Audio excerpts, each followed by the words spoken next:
Hello everyone, it's Amy, and welcome back for another Build Your Stash. So I am going to, from time to time, when I find something that I think is fun and cool and could save money, to stop in and show you what I'm playing with. So I saw, let's see, I wrote it down so I wouldn't forget, Create and Craft with Christine on YouTube, made her own variegated crochet thread, which you can use for all sorts of things. And I thought that was really cool. She did it with Inktense pencils or ink. I think she had the blocks too. And basically, Inktense blocks are just very, very pigmented, water-soluble ink. And you just get them wet and you can, what to do with my water? That one's empty. Just a little bit of water right on your Inktense block, and then you can just use it to paint with. And it's a very, like I said, it's a really intense color. Now, she found, and so did I, that as it dries on your thread, it really does, it fades down quite a bit. But you could always go back. You could put in more from the start. But I did start pretty dark because of what she had shown. And it still lightened up quite a bit. But you can always go back and put in another coat too. But Inktense blocks, they're not cheap. I love them, but they definitely are not cheap. And so I was at the store and I walked past these at the Dollar Tree and I thought, let's try it. So I'm going to show you what I got and how I used these, because this was $1.25. I don't even know what these are. I believe when I bought them, they were like $20. So I don't know what they are now because I've had them for a long time. So I thought we're going to try this. And so I'm going to show you. These are the ones that I did with my Inktense blocks. Now, the one thing that I was a little surprised of is that when I first opened them up, the color was coming off. And I thought, well, maybe they're just not dry enough. But even still till now, I have like ran a paper towel over them and everything. And the color is still coming off, especially on the green one. So I wasn't super happy with that, because if I am like embroidering or something on something that is white, I don't want that color coming off all over my white fabric. So that kind of like, I was a little disappointed with that, but I haven't heat set it yet. So I thought I'll try and heat set it with my heat gun and see if that helps, or you could heat set it some other way, and just be careful not to burn it. But they did. They turned out really nicely. And so that is a nice piece of variegated cotton there. And so I got that color, and then I thought that I would do blue, red, and purple. And so I got these colors, which this one I wasn't as impressed with. The colors are so muted that I didn't like it that much. But still, it will work well for, certain projects. That's always a thing. If you get something and you think, oh, I wanted that to be a whole lot darker, someday you're going to come across a project that you're working on that this is the perfect color for. It, sometimes you think it's not right and it winds up being something you really need. And that one, let's see how that one does this way, because I think that this one was not yet. See this, I have a little bit of pink right there. Oh, yep, and there's still some blue right there. So that was not as bad as the green though. Although with the green, I think I did put on more color. So I haven't even undone these yet. And I did them in a hurry yesterday morning so that they could dry. So we'll see how they look.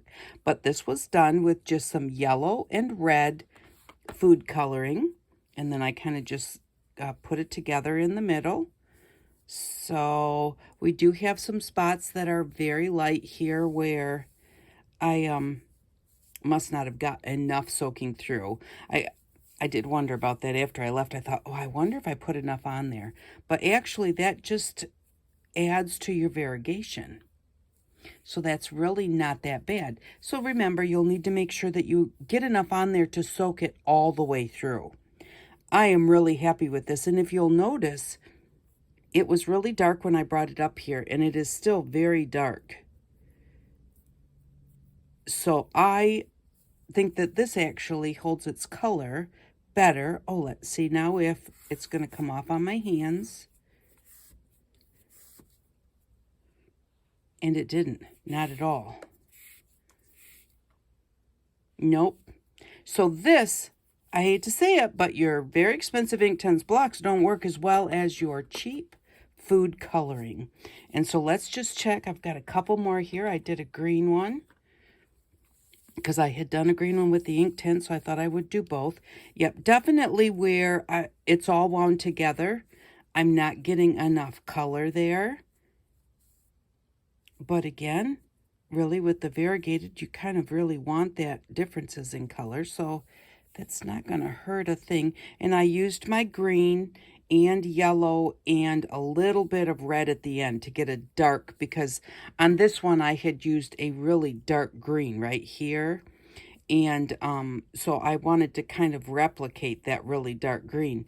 And actually, there's such a difference in color here, but when this one was wet, before it dried, it was a lot darker than that. So this one actually held that darkness really well. Now this one, the green kind of turned a little brownish here because I had put red with this, remember? So we've got a little bit of a brownish there. This one right here I think will work perfect to do like grasses and leaves and that type of thing, so that you're getting all of this different variegation. I really like that one a lot. Let's see if that one comes off. And it does not. It doesn't. So I have to say, I'm more impressed with the food coloring. And again, I might need to make sure that I get it soaked in well, but this is just how much I got it to soak in, because there's no difference really between that and this, except this one, I think I got my thread wetter, because you wet your thread first. And also, I had a lot of time. I was really playing with it and really getting it on there. Where these ones, I was in a big hurry and I was just trying to get the color from one end to the other, not thinking about making sure that it saturates all the way through. This was the first one that I did, and it's a lot darker. So this one I must have spent a little bit more time with. It doesn't really have that whiteness in the middle where I didn't get enough color on it. Look at that color. Isn't that gorgeous? This one is gorgeous. And let's try it because this one's got a lot of color on it. Nothing. So I have to say, this is the winner. Winner, winner, chicken dinner. This works way better than this. And it's a whole lot cheaper. So, and then, because, oh, I'm telling you, you just need a little bit. And I really do mean a little bit, because I had so much left over. I wound up like just wiping it up with different things. I kind of mopped it up with a, let's put this in here, with a piece of lace, because I thought, oh, that might make pretty lace. I'm working with some lace right now. And so, oh, look at that. That's really pretty. That'll make a very pretty snippet roll. And then here's one that I did with the very last little bit. Oh yeah, and this one I did with green and orange. There was a little green left, so I sopped that up too. And even my paper towels. Look at these paper towels. Aren't those gorgeous? And you can use this in collage. Don't forget, whenever you use something like this, make sure you separate the layers, because if you use this in collage and you don't separate it first, what will happen is it will separate once you start getting it wet on your collage. And, well, I'm not going to do it right now, but anyways, separate your two layers. But that would make great collage fodder if you like to do that. So, and that's not the only one. There's lots of them, because you need something for it to drip on and something to kind of just mop up your color. All right, so let's do this. It's super easy. I got this at the Salvation Army secondhand store. I'm going to move my water. Hopefully I won't spill it. And so, and usually when I go there, they always have some of this kind of crochet yarn. Can't tell you what kind it is, whether it's cotton or polyester or what, you know, like what brand it is or what size it is. It's just white, I think, crochet thread. and you're just going to hold it there, put it around your elbow like that. And I did 20 reps. So 1, 2, 3, whoops.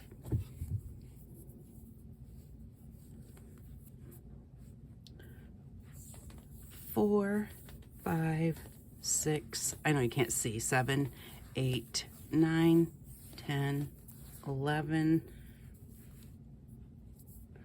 lost it, 12, 13, 14, 15, 16, 17, 18, 19, 20.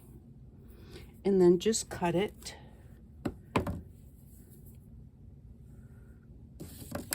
right there at the top, because that's where you started with the other one. Now one of your tails will be going that way. The one you started with was right here, and then the one you end with goes that way. So it doesn't really make any difference, but just so that you know, you're going to have those two tails like that. I really did kind of mess it up a bit down here because I kept like letting it slip off my arm, but it doesn't make any difference. It's still fine. So you have this long length. And then what she did to get it to kind of look like a hank, which is like, I don't know what a hank is. It's a chunk of yarn or a chunk of beads that are all kind of just like twisted together like this. And it's called a hank.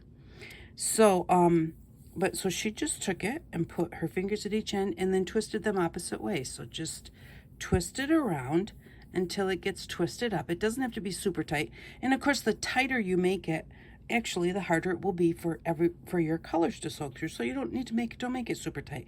But then when you kind of do like this, it wraps around itself, see? So you're just going to then put that together on one finger and then just give it maybe a couple more twists this way.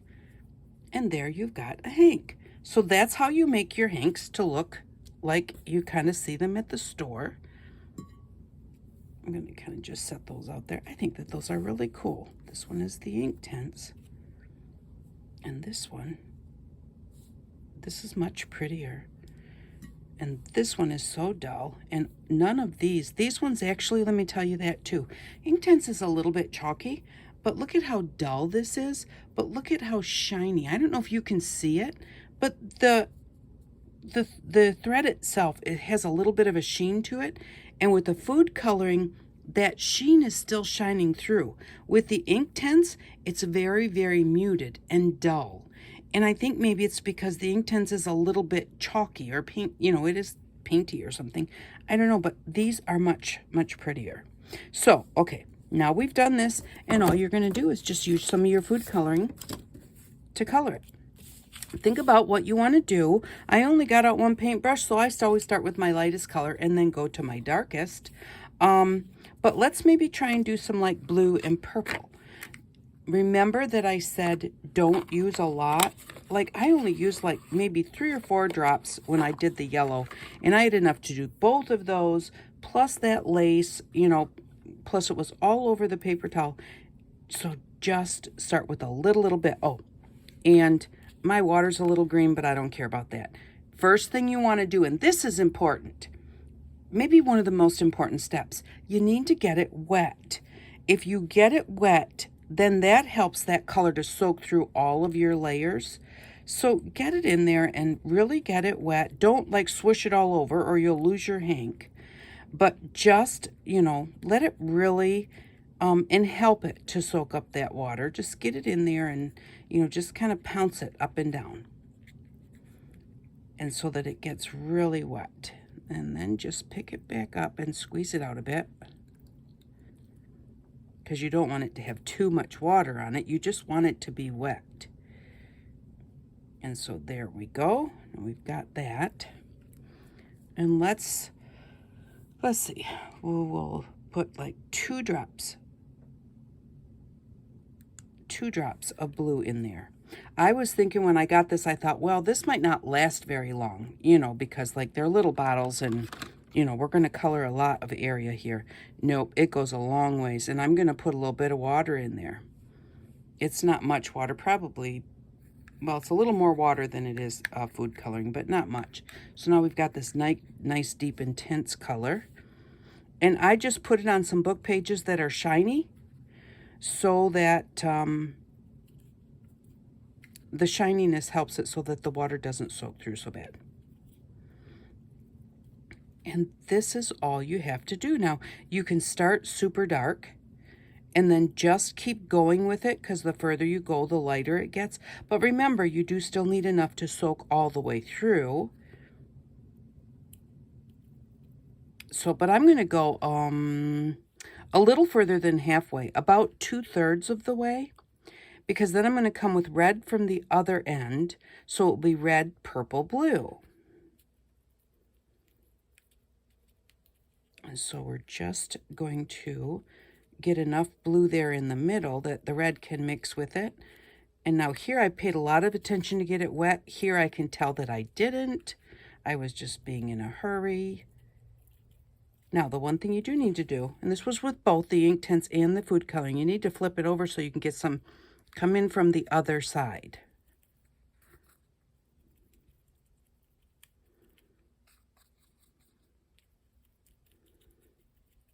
And I don't need to get too dark in here because I do want the red and the blue to mix in the middle.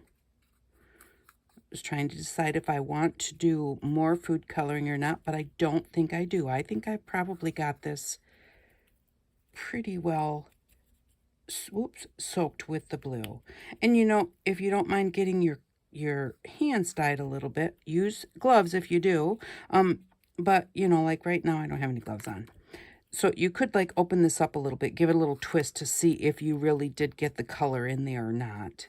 Like, I don't really want to dye my hands because I still have to go to work this morning. So, and food coloring, remember, it really does dye well. So if you get it on you, it's probably going to be there a little while. It's one of the hardest things I've actually found to get off my skin. Other things, even like alcohol inks, you can use rubbing alcohol to get it off pretty easy. Yeah, food coloring is one of the hardest things. All right, so now we're going to, and I'm going to put the drips right in here because I don't want the red to be like red. I'm not a huge red fan. So let's put in a couple drops of red.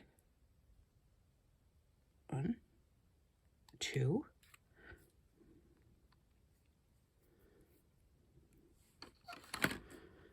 And some water. Not getting as much water that time. Alrighty, there we go. Mix that up, and so I'm going to start at this end. Oh, that's better. It's not super bright red. It's kind of a maroony red. And now, because I want to get that, you know, like the same color on both sides, before I go get into the blue again, I might flip this over and just do the other side with the red. And I do try and keep it in its own part of the book page, just so that it doesn't, you don't want it to mix till you want it to mix. Okay, so now we're going to come into here. Maybe make it a little darker here, and then just keep going this way.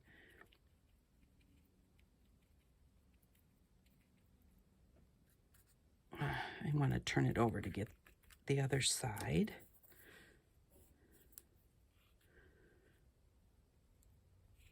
And it does seem to, where it's super dark here, it stayed pretty dark on our orange one here. So I'll have to kind of know that that's going to happen. It may be darker on the outside layers than it is on the inside. But then again, that might just be because I did not get it wet enough.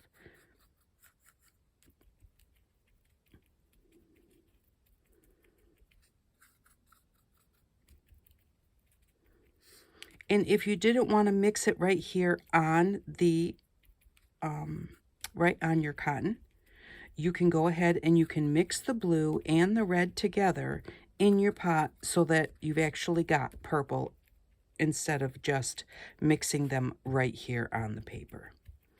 And I'm pressing fairly hard to kind of pounce those colors together.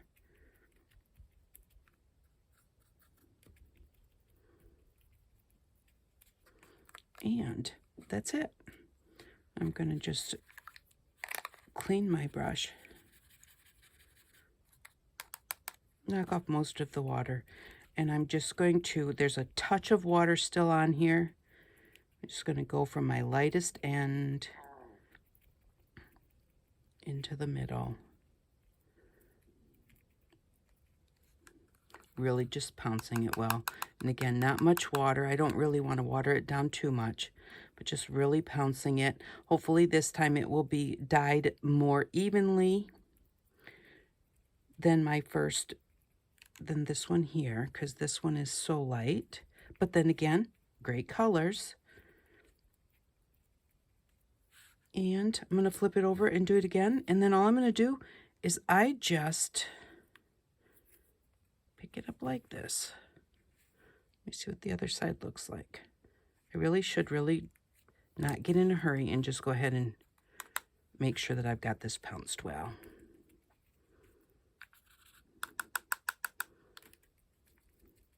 Okay, now that's pretty wet.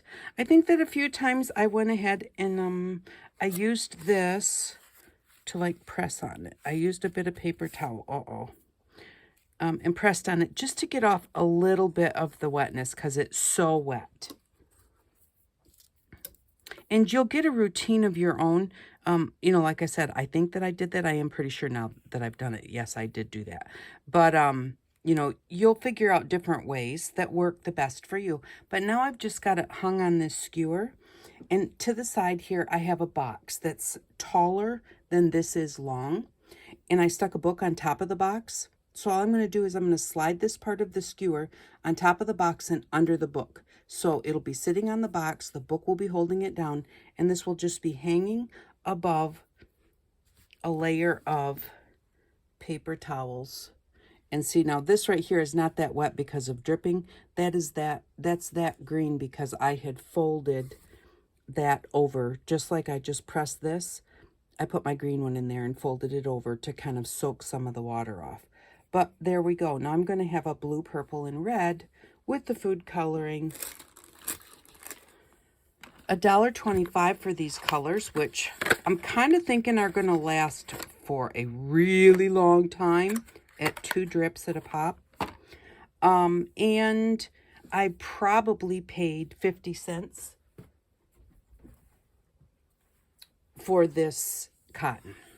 And I do have to say, I went to look for some thicker, kind of like silky cotton like this, but a little heavier the other day at Joann's.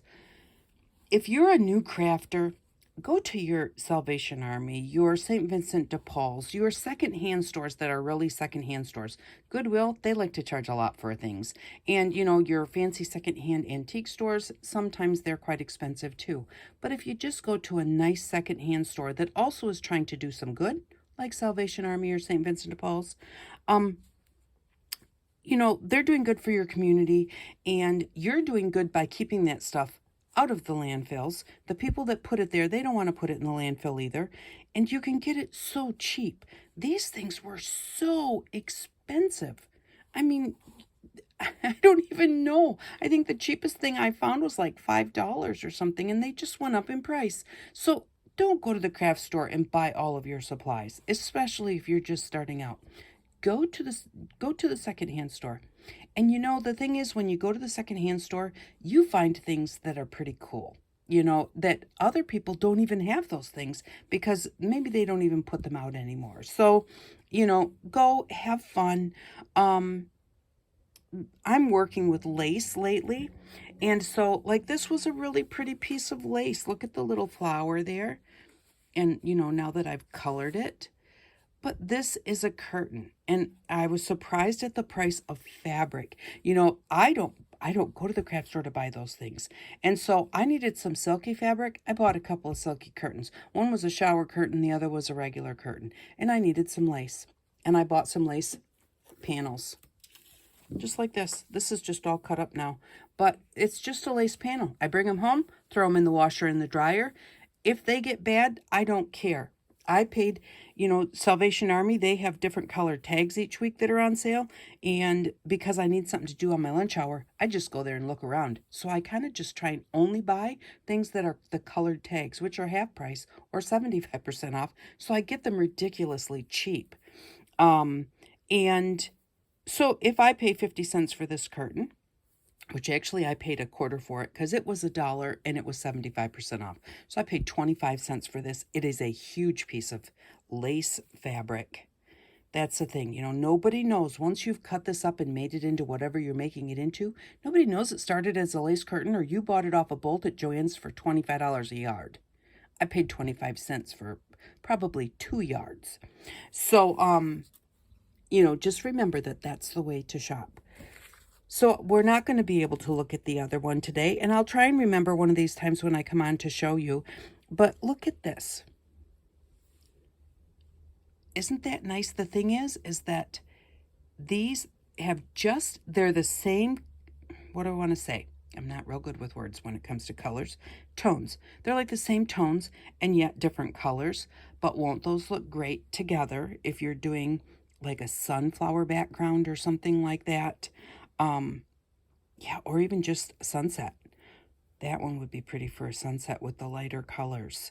So, remember that this is a nice, easy way to do it. I honestly think